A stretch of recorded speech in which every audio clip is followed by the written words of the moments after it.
রোহিঙ্গা ক্যাম্পের খোলা মাঠ, জড়ো হয়েছেন শত শত রোহিঙ্গা, হাতে পোস্টার, প্লেকার্ড, কণ্ঠে ফিরে যাওয়ার আকুতি। আজ থেকে ৮ বছর আগে রাখাইনে ভয়াবহ গণহত্যার শিকার হয়ে বাংলাদেশে আশ্রয় নিয়েছিল লাখ লাখ রোহিঙ্গা।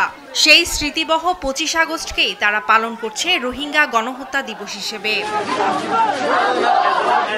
কক্সবাজারের উখিয়া ও টেকনাফের রোহিঙ্গা ক্যাম্পগুলোতে সকাল থেকেই পালিত হয় নানা কর্মসূচি।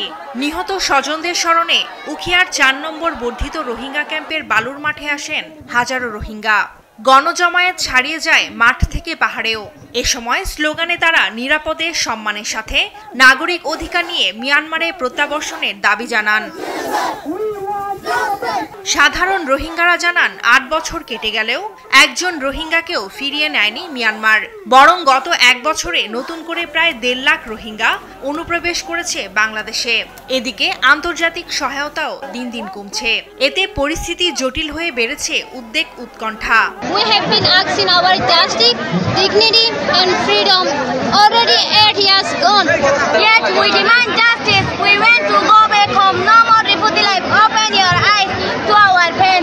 আরব দেশত আরারে ফিরাই দাও, আর তো যে জাহাজ হবে না কল হারিলে ফেলাই ইন আরারে ফিরাই দাও। অন্যদিকে রোহিঙ্গাদের স্বদেশে ফেরাতে বাংলাদেশ সরকার নানা প্রচেষ্টা অব্যাহত রাখলেও রাখাইন রাজ্যে এখনো চলছে নির্যাতন, নিপীড়ন, গণহত্যা। এমন দুর্বিষহ জীবন থেকে মুক্তি পেতে জাতিসংঘ সহ আন্তর্জাতিক মহলের তৎপরতায় স্বদেশে ফেরার আকুতি রোহিঙ্গাদের।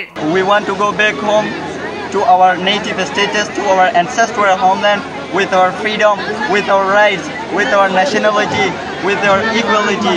হাজার হাজার রোহিঙ্গা কলরে নাবদাস জমাতে বাসা দি আর রোহিঙ্গার রক্ত লইরে টুমিং নাই গাজুয়ে দে ই বল যে আজলি বা ৫০ আগস্ট বরং মাদে জিন্দিলা নাকি আরা আজাদি গরি ফাজি আজাদি আসলাম আর হন কেমন মাদে শান্তি ন ৮ বছর ইয়ান আরা শান্তি করে আর জীবন না হারাত ৮ বছর ইয়ান আরা শান্তি করে হারায় না পারি।